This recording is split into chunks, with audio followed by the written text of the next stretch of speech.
Hello, la mi Faswak underscore Jessie lay doon ca ma bay moom matinalement ngeen am ni rek li ñu naan maquillage bu suba teel ma leen koy nuyoo nag yéen la mi Faswak underscore Jessie li ngeen di am foofu noonu nag ñuy dugg nag ci suñu analyse bi nga xamante ne nag mooy suñu série Virginie comme ni ngeen ko xamee damay dellu ci épisode bi ñu mujjee génn muy 23 bi donc Virginie li ma gis dama laajte voilà c'est vrai que prof des fois prof estimé la après mu woo la de côté mu wax la li nga xamante ne peut-être moo la tax moom nga juum ba avancé woo wala amoo moyenne bi nga waroon am donc on voit bien que prof bi français bi daf ko estimer je crois que c'est le prof français ou maths donc da ko estimer moo tax mu woo ko de côté fi moromam yi nekkul daal di koy jox ay conseils te tamit ne ko li gën a am solo ne ko yow da nga war a gën a am caractère nga gën a ferme ndax dafa gis ne Virginie dafa baax ba mu ëpp te lu bari da ko rek daal di oyofal donc mu jox ko idée boobu jox ko tamit conseil boobu noonu ne ko da ngay gën a bëgg sa bopp en quelque sorte da ngay gën a am fulla ci sa bopp ndax am na fulla pour jàng mais dafa amul benn genre fermeté comme bi kat yi am bi nga xamante ne war na ko mën a gunge mu gën a avancer ci ay jàngam donc kooku prof bu la estimé moo la koy jox te on a bien vu que ne estime moo nekk ci seen diggante je crois bien que ne prof ba amul yeneen bët yu mu koy xoolee voilà même si wane nañ ne après bi Virginie di génn Ginny di génn prof bi am na benn genre xool bu mu ko xool moom moo indi coow bi ci école bi maanaam mu daal di dajale ñaari gel daal di am nag ku ko daal di nag defal benn fake dugal ko ci biir page bi nga xamante ne mooy page u école bi publier ko ne dafa am ñaari gel te buy ŋaang mu koy siiwal wax ñan la voilà tax na tey jii ñëpp ñëw di ko laaj ndax moo ko def wala defu ko mais ni ma gisee attitude am loolu dëgg la voilà ndax moo ngi menacé moromam yi di leen ne nañu duggali seen yoon nekk et tout ça voilà donc moom moo def loolu si li ma foog te école dafay am yooyu dafay am mais léegi loolu sax doon na am bu njëkk ba mais du doon garaaw comme instant yi nga xamante ne moo ngi koy garaawee voilà parce que instant yi li tax tey jii buzz di am ni réseaux sociaux yi ñoo tax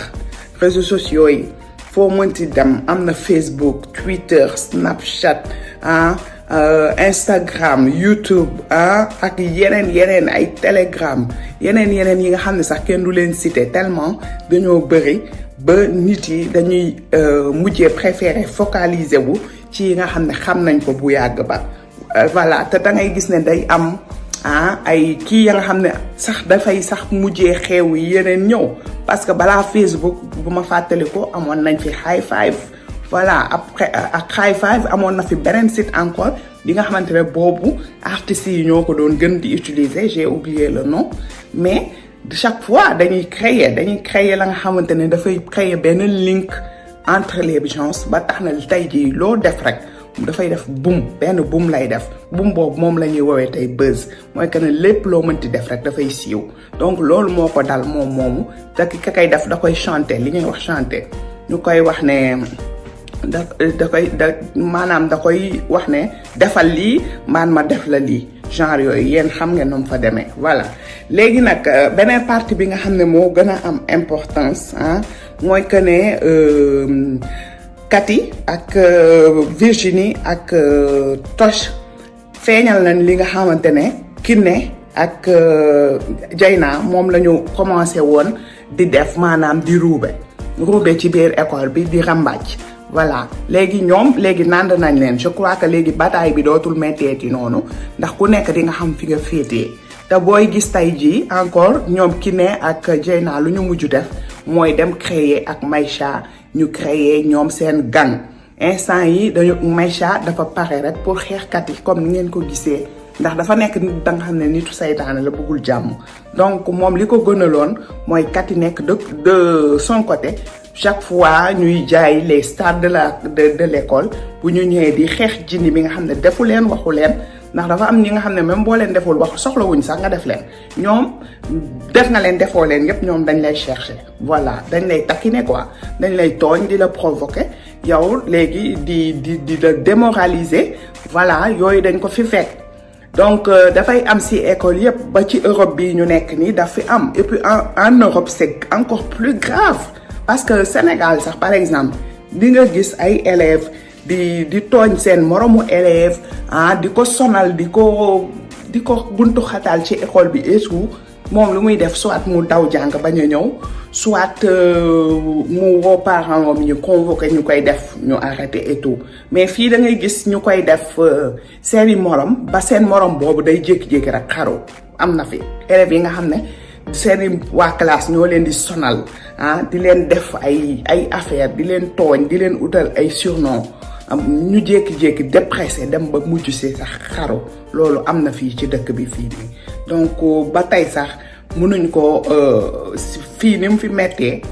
mënuñ ko sax tollale tëkkale ak bi nga xamante ne moo am Sénégal voilà donc tey jii ñoom Maïcha genre googu dañ leen war a teel a arrêté bu dee dañoo am ci école genre mel noonu parce que dañuy indi ay clan te mën nañ sonal seen morom ndax kat yi li mu def c'était très grave mooy que ne dafa yónni ay mag ponkal en plus ñu dem agressé jinni daaneel gi nga ko daaneel mënoon nañ ko ci damm mënoon nañ ko ci gaañ lukki bëtam wala leneen nangu téléphone am jël ay photom di ko publier voilà tey jii am na ñi nga xam ne ñu bëri élèves yu bëri dee nañ ci loolu parce que seeni morom dañuy jël seen téléphone fekk ci ay photos yi nga xam ne c'est des photos yi nga xam ne nu lañ defoon par exemple ñoom ñu jël ko publier ko élève boobu de ce fait dafay traumatiser ndax liñ ko defal noonu de ce fait da ngay jékki-jékki benn jour nga dégg ne xaru na tëb na fenêtre tëb na étage takk na buum genre yooyu loolu bëri na fii ñu koy wax bullisme fii nii ci italien waaw ki kay def ñu tudd bullo nga loolu noonu la tuddoo fii nii ci italien voilà ma nga xam ne mooy nit yi nga xam ne dañ lay def ay tapage donc groupe Maïcha boobu prof yi war nañ leen woo daal di leen nag arrêté et je vois que ne xeex bi commencé gu la ndax Maïcha bu defee langam ak Kiné ak Dieyna donc xeex bi dina gën a salte encore voilà léegi nag li may mujjee mooy Kati kenn mënu ko mesurer au fait voilà li may wax rek Yaay Jinne dafa ëppal franchement moom daal moo gis paa bi moo ko ne libre na moo ko ne nag léegi takk ma instant yi loolu la nekk di carte ndax moo ngi sax dem di jéem a amadoué doom ji muy Kati di ko jéem a peñe jéem a waxtaan ak moom j'ai pas trop compris fan la ñu nekk exactement ndax kër Kati la dem wala Kati moo ñëw këram voilà mais Kati dafa nekk ka nga xamante ne munoo ko situer munoo ne fii la far wala fii la far munoo ne nii la mel wala nii la mel ndax dafay rek cambiare saa su nekk dafay changer donc moom mën na xëy tey nekk caméléon suba mu xëy nekk leneen jaaxal la voilà gis nga ne moo ngi toog moo ngi reetaan moo ngi waxtaan ak mère bi et tout mais question finale bi nga ko posé mooy li nga xamante ne yow da ngay tiit yow mi koy seetaan sax da ngay tiit parce que tu te trouves un instant dans le film dans la série donc ni mu ko waxee nee na ko ndax mën naa la laaj aw dara mu ne ko waaw mu ne ko dama bëgg a xam ndax li ngay def man maa tax nga koy def wala sama papa moo tax ma koy def nga koy def ba pare nag daal di fas kanamam xool mère bi voilà donc loolu mooy que ne dafa nar a metti mère bi bu naree ñëw génn ak paa bi Kati du ko ci bàyyee noonu de en tout cas xam naa ne du yomb commencement bi parce que Kati dafa habitué wu nekk ak papam voilà donc am na benn jalousie bi nga xam ne moo ngi ci moom du bëgg a gis papam am beneen jigéen ndax day yaakaar ne jigéen boobu day yàq relation am ak papam donc tey loolu laa leen indiloon j'espère que am ngeen lu ngeen ci jàng nga xamante ne Nobel parti mbëggeel ci parents yi élèves yi foofu la ñu génn ak ñun gis nañ tamit la nga xamante ne mooy discussion mais première question bi nga xamante ni moom laay posé si mbëggeel boobu mais est-ce que foog ngeen ne est-ce que du wàññi neexaayu série bi bu papay Kati ak yaayu Jinni àndee dafa mel ne dafay am lu bari la nga xamante ni dina ko wàññee maanaam li doon gën a xumbal série bi mooy xeex yi ñu doon xeex ñoom ñaar contrante xeex pas dans le vrai sens du terme ndax doorante wuñu ay loxo mais daal maanaam dañ doon rivaliser est-ce que tey jii bu seen parents yi lié benn kii bi nga xam ne amour moo leen di boole ndax tey jii affaire bi du wàññi tuuti ci série bi. mais ba tey tamit noonee detto ça veut dire c'est pas dit que ne dafa am lu muy wàññi ci série bi ndax Kati ak Djily bu ñu liyee amitié gis nañ ne tey ji ñoom Maïcha ak ndareng bi comme ni ko kee waxee ñoo ngi mer ñee sax ba tey tane na ndax gis nañ ne jàmm moo gën waaye Maïcha ci boppam instant bii moo ngi bëgg a dof instant yi ndax buggul lu dul rek Djily ak Kati seen amitié bi tas ndax dafa gis ne Kati daf ko trahir ba tey ji li ñu gis mooy commencé na di venger wu ba tey ji li ñu gis mooy dévoiler na secret bi nga xamante ne Kati moom la defoon maanaam daal di nëbb ne moom moo sànni bagage yu Toch yi ba tey mu dem jaral ko mu def genre quête pour mën a jox xaalis Toch daal di jënd nag Toch confiance am pour que mu féetoo ci kotam bàyyi bu Djily instant yi secret yi nga xam ne Kati moo ko doon dawal ci école bi yëpp instant yi Maïcha vu que dafa xuloog moom te daf ko mere ci li mu jubóog Kati tax na ba tey jii dafay ëlbatiku daal di dem yàqal ki ñu naan Kati ci école bi jaxase kaak ñëpp pour mun a am ñu ñëw far ci côté loolu nag nar a tàng loolu nar a indi yeneen convergence yeneen ay dispute yeneen xuloo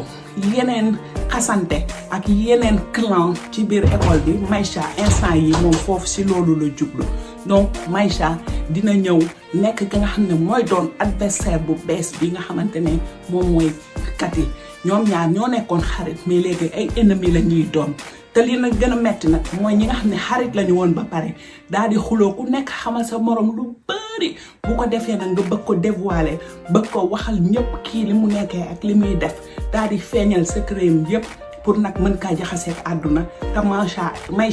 Maïcha excusez-moi ndax Maïcha mooy dessin animé xale yi donc Maïcha fi mu nekk nii loolu la bëgg a def indi clan wam ñu jàppale ko mu contre Kati daal di xeex Kati ndax Kati pour moom daf ko trahir dem juboo ak Djily ndax moom nitu saytaane la nitu safara la moom li mu bëgg mooy ñuy metti rek mu def ganam di bëgge di daal di profité tamit ci amu Kati ndax day ànd ak moom di dem di añi seen kër di toog ñuy organiser ay fête te Kati comme papam dafa am doole donc day mën a profité nag ci côté boobu.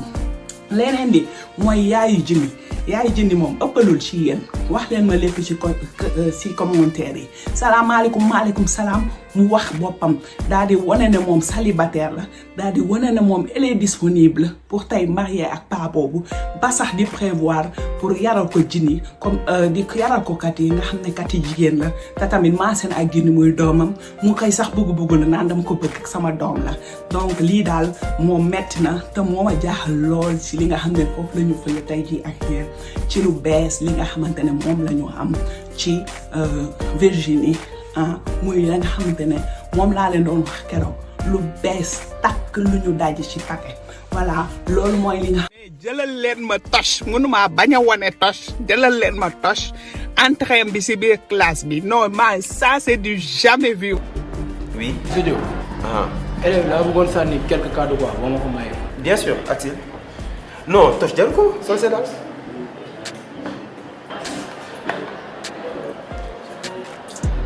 Ça c'est du jamais vu waaye sama gars yi reetaanal leen ma lii waay du dugg classe simi daal non mais lii c'est du jamais vu Toch dafa neex franchement dafa neex waa joojo ak ay termam nee na ko xanaa kii deful Sidi va à l'école Toch toj nga fii kan mooy flash kii la war a doon kee la war a doon man sax proposé woon naa kii naan mbër mi peut-être moom mooy flash ka ndax defaguloon benn affaire depuis série bi commencé te de toute façon si groupe xale yooyu élèves yooyu la bokk mais nag affaire bi dafa mel ne roue bi dafa mujjee ëlbatiku mu mel ne daal moom fi mu nekk nii ki nga xamante fookee wuñ ko woon dafa mel ne rek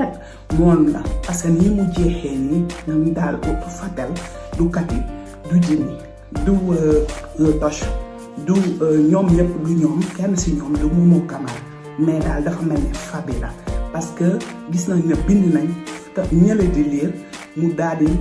xool caméra bi fixé ko daal di reetaan ndax moom moo nekkoon ci téléphone am instant boobu may laajte est-ce que du Fabi voilà bu dee Fabi la lan moo ko war a poussé ba muy def loolu est-ce que du xaritoo woon bi nga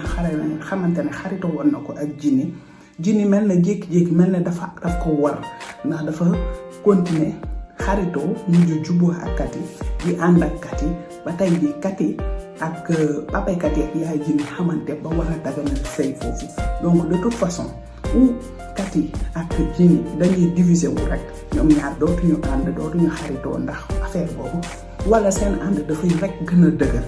est-ce que bu dee Fabi la Fabi dafa ragal ne Jini léegi da koy abandonné moo tax tey jii mu décidé di venger wu ci ñëpp non seulement si Jini kese ak Kati mais ci élèves yi nga xam ne ñoo ngi ci école boobu yëpp léegi Kati lan moo Fabi lan moo war a waral moom tey jii mu nekk flashcard loolu mooy li nga xamante ne moo ñu jaaxal ñun ñëpp mais bu may delluwaat toujours si problème mu flashcard parce que dafa nekkoon rek li nga xamante ne série la Marodi moo ko génnee am idée bi nga xam ne dafay dugal genre yooyu ci biir école bi muy ka nga xamante ne dafa nekk derrière son ordinateur nekk si page bi nga xam ne page yu école bi la muy bindal ku nekk njombe bu mu la xamal rek mu bind ko lépp li nga xam ne yaa ngi koy dund di ko nëbb mu leen sa secret personnel moom mu jël ko exposé ko école bi yëpp xam ci li nga nekkee ndax dem na sax ba wax ne Momo Camara ndekete cas social la mu feeñal loolu te moomoo kenn mosul wax leen ci li nga xamante ne ci kaawam boobu si la jëm donc bi mu ko waxee ba yëf yi fas moomoo dafa mujj daal di commencé nag di wax li nga xam ne mooy vie privée woon ndax à part li ngay dund ci biti nit ku nekk am na li nga xam ne privé la te bugg ko xamal kenn ndax yëfu boppam la donc flashcard moomu nekk ki nga xamante ne nag moom moo fi toog rek di weeje nit yi est-ce que loolu normal na est-ce que normalul mais nag moom moo ngi defee noonu rek de toute façon képp ki nga xam ne xamal na la dara rek lu bon moo ngi koy wax weeje na tamit ki nga xamante ne mooy xaritu ñoom Kati bi ku góor ki ndax nee na ko dafa nopp fatal te sañu ko ko wax weeje na ki nga xam ne moom moo am ñaari gel yi ci biir école bi menacé ko ne bu waxee mu daal di wax turu gel yooyu ku nekk daal moom lay weeje léegi nag dafa mel ne sax nag fin de Virginie nañu nekk li tax ma wax ko fin bi moom lay prononcé wu noonu ndax dafa mel ne dañoo dem ba ci biir daal di bâcler li ñu naan série Virginie lu tax ñu war kaa mën a bâcler je pense que li nga xamante ne mooy histoire problème mu flashcard parce que flashcard li ma doon wax ci sànq yamul rek ci biir série bi mais dafa mujj doon dëgg mooy que ne dafa am ñi nga xam ne dañ ko vivre réalité yóbbu ko ci école def ko fa def ko ay élèves yi nga xam ne instant yi ñoo ngi souffrir ba tax na nag mu nekk réalité li ma leen di wax ni mu nekk nag instant yi réseaux sociaux yi ak ñëpp paasante ko ñu ciy wax di naan est-ce que nag du film bi moom moo jël affaire boobu film bi moom moo dugal loolu ci bopp xale yi ba xale yi dem di ko dund mu doon dëgg tey jii voilà léegi bi loolu amee dafa mel ne instant yi dañoo nekk di bâcler film bi pour jeexal ko loolu lu tax je pense que problème flashcard lay doon voilà ndax mënuñu jékki-jékki ci 3 épisodes rek ñu gis ne yaayu Kati yaayu Jini ak papay Kati nobante nañ fi ko war fee joxante alliance yi waa Jessé mënuñ fi gis ne ci 3 épisodes rek doomu jàll bi defaat na fi beneen composition ba am fi moyen ba ñuy jubilé te tamit entre 3 épisodes rek ñu war a def bal de fin d'année voilà donc fin d'année bu amee ci école lan moo ci topp du tëj bu tëjee lu muy doon lu ñuy waneete ci série bi est-ce que du fin bi voilà loolu taxoon moo mel ni ci man que ne série bi fu mu nekk nii dafay waaj a jeex est-ce que nag ñu da en seconde saison oui ou non je sais pas